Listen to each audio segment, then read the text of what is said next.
5, 6, 7, 8. Wow, honey, you're so good. Oh no, now I'd lost count. How long had she been standing there for?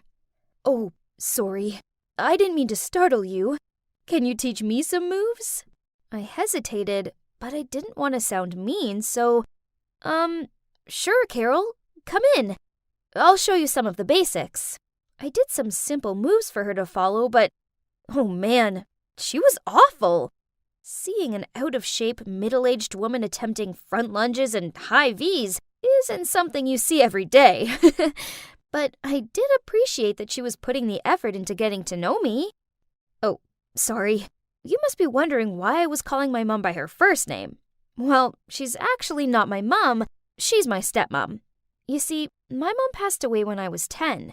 Then last year, when I turned 15, Dad started seeing someone again with help of a matchmaker. And he thought it was important for me to have a mother figure, and that's how we ended up marrying Carol. I enjoyed having bonding time with Carol, but it quickly became kinda uncomfortable. She watched me practice my cheerleading moves every night, started up conversations about the boys at my school, and she insisted on binge-watching TV series with me. Yeah, you all must know how awkward it is having an adult sitting next to you while there's some romantic kissing scene on the screen, right? Jesus, I needed my privacy. Then one time, I arrived home from school to find her in my room, going through my makeup. Donna, sweetie, how exactly do you use this?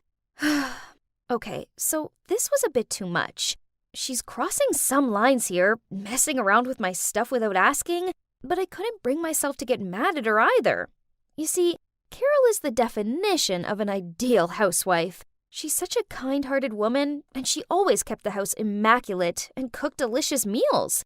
Maybe she spent so much time doing this that she didn't have any time to take care of her appearance? Hey, everyone deserves to feel beautiful, right? So I showed her how to apply makeup. Carol, you do so much for Dad and me, so I think it's about time you treated yourself. How about we go to the mall tomorrow? I would love to. I thought I was doing something nice for her. Little did I know, this was the start of something crazy. The next day at the mall, I took her into a clothing store where women her age shopped. I held up a nice blouse, but she shook her head.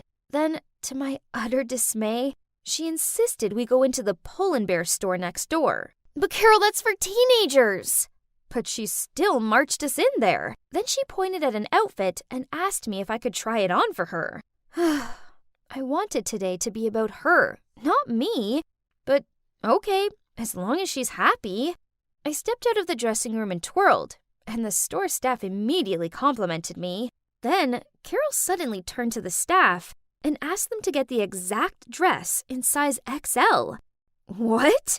Was she going to wear that too? Carol coyly stepped out from behind the curtain and asked, "So, what do you think?" I froze for a moment. I mean, look at her. She looked ridiculous, but I couldn't tell her that, so I reluctantly gave her a thumbs up. And just like that, Carol bought us both the exact same dress. But there's more. She suggested that we both wear them right now, while we were still in the mall. I spluttered out, shouldn't we save them for a special occasion? But her mind was made up. So, there we were. Daughter and stepmom walking through the mall in matching dresses. I could feel all eyes were on us. We even ran into one of my friends, and she mistook Carol for my cousin. At least, that was until she saw Carol's face. That poor girl looked like she'd nothing. I needed to talk to her, or else someone at school would see me and make fun of me. So that evening, I went downstairs to see Carol sitting on the couch reading some magazine. I took a deep breath and said, Carol, can we? Oh, hi, sweetie. Look, I'm choosing a cake for your upcoming birthday party. I hope that's okay. Oh no, why is she always so sweet and kind? This made me feel so bad. She's doing so much for me, and all I do is complain. So obviously, I didn't bring up the subject of her copying my style. That's just trivial, right? Instead, I sat next to her and we talked about the birthday party. Then she showed me some pretty dresses on her phone and asked me to pick one for my party. I really like this one. Carol smiled. Oh, that looks lovely. Great choice, sweetie. Imagine how stunning we'll look in these. We? Oh no, not again. It had to be now or never to talk to her about this. Carol, I don't think we... But at that exact moment, my dad arrived back from work. What are you two still doing up so late? Before I could say anything, Carol ran over to him. Donna and I are going to wear this dress on her birthday. What do you think? Great. Anything that makes my ladies happy. I couldn't go through the humiliation of being dress buddies with Carol for one more time. On my special day, I needed to do something.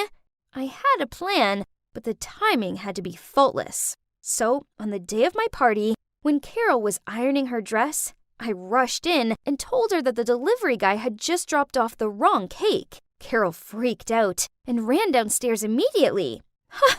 It worked! Now, let's get started. And, well, 10 minutes later, as expected, we all heard a loud scream coming from upstairs. Dad and I rushed in and saw Carol sitting on the bed crying into the dress. Darling, what's wrong? She held up the dress. Look! It's ruined! There was an iron-shaped burn mark on it. Yep, you guessed it. It was all me. When Carol left the room, I turned the iron's temperature to max. My God, I really had to pinch myself trying not to laugh. But suddenly, Carol turned to me and in a serious voice said, You need to change to another dress. What? She can't be serious, right? It's okay, Carol. You can just wear another dress. I don't mind. No, it's not okay. We've planned this. Go get the blue one that we both have. Listen, I don't think we should dress the same. It's just weird. Then my dad jumped in. There's no time to argue. The guests are already waiting downstairs. So, Donna, go get changed. Ugh, unbelievable. It was so embarrassing. All my relatives were complimenting us, but I knew they were really laughing inside. My friends, on the other hand, were sniggering and telling me we looked like a budget version of the Olsen twins. I thought that day was already a nightmare, but then it got extremely annoying when she even started to copy my behavior. One evening, my boyfriend Thomas came over and we were all eating pizza in the living room. I took a bite and said, OMG, delish! And the next thing I knew, Carol was quoting those words of mine as she sipped on her Diet Coke. Cringy! Then later, when Thomas had to leave, I walked him to the door and I squeezed his cheeks as a cute little goodbye, since we couldn't exactly kiss or anything in front of my parents, obviously. But guess what? Just under 5 minutes later, Carol suddenly sat closer to my dad and did the exact same thing to him. It was so weird. And my dad wasn't really impressed either. But here comes the worst part. A few days later, my friend had sent me a link to Carol's TikTok account. Oh my days.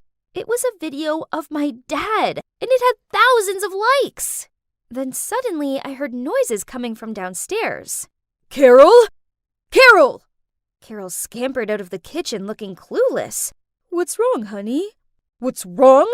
My colleague just sent me a video of you playing a prank on me. Everybody has seen it. Even my boss, my customers, everyone. How am I supposed to go to work now? Ruining my career. Is that what you want? So much for being an accident. Yep. The video I was talking about was this one, where Carol baked a fruitcake for my dad and then smashed his face into it. Then, when he looked up, he had 2 strawberry slices stuck to his eyes. He kind of looked like that creepy clown from the movie It. She uploaded it on her TikTok account, and it instantly got viral. I played that prank on my friend a while ago at our slumber party, but I didn't expect that Carol would copy it. Get out of my house! My dad's shout took me aback, while Carol burst into tears and begged. Please, honey, don't do this. I'm sorry. But my dad didn't listen, and just told her to pack and stay out of his sight immediately. As she started to move, I grabbed her arm. Carol, wait. I know that you've been copying my clothing style and my behavior, and now this TikTok. But you must have a reason for that, right? Carol nodded, so I calmed Dad down, and we sat down with her as she sobbed out. My first husband often made fun of my dreary appearance. He even banned me from going to his family events, as he said the way I looked was embarrassing for him. Then eventually, he couldn't stand looking at me anymore, so he handed me the divorce papers. Now I'm with your father. I worry he too will get irritated by my looks, and I'll be abandoned again. But he adores you. Therefore I thought that if I tried to be more like you, then he'd adore me too. My God, Carol's ex is such a jerk. How could anybody want to get a divorce just because their partner didn't have the best dressing sense? I hugged her tightly and said, "Nobody's going to abandon you. You're a part of this family. But how about we find you a new style of your own, instead of copying mine, okay?" Carol nodded at me with a light smile while still sniffling. My dad eventually calmed down, apologized for overreacting, and came over to join us in the hug. So after that, I started helping Carol with the house chores so she had more time to spend on herself.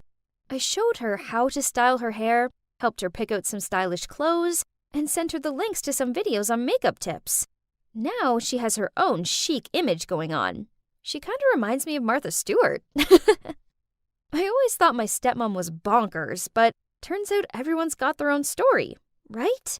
And we should get to know them first before jumping into any conclusion. Everybody should feel good about themselves, and no one should ever make them feel otherwise.